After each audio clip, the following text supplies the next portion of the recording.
Okay, so the learning objectives today are going to be, by the end of the lesson, with some additional reading and learning activities, you will able to demonstrate understanding of the relationship between emotion and concentration in football. Knowledge, you'll have the knowledge to be able to refocus on the present once the team scored or has conceded a goal. An understanding of how psychological pressure that players can experience during a game has an impact on their rational analysis and decision making. Develop the skills to focus on processes of and develop automated responses to tasks related to football, playing football with freedom, enjoyment in the moment without the need to constantly rationalize options in game-related situations.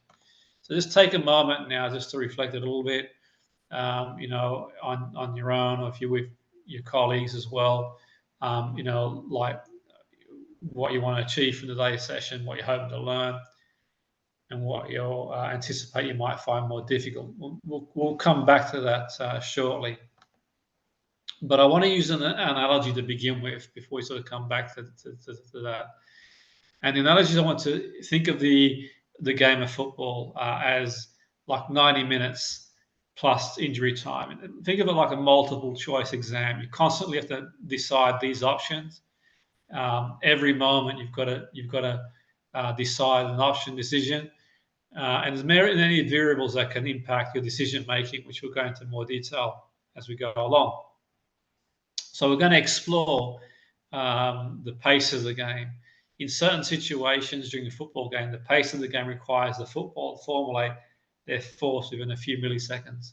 So research suggests extreme psychological pressure that players can experience during a game has an impact on their rational analysis and decision making. So we're going to break that down and introduce some sort of techniques that can help us around that.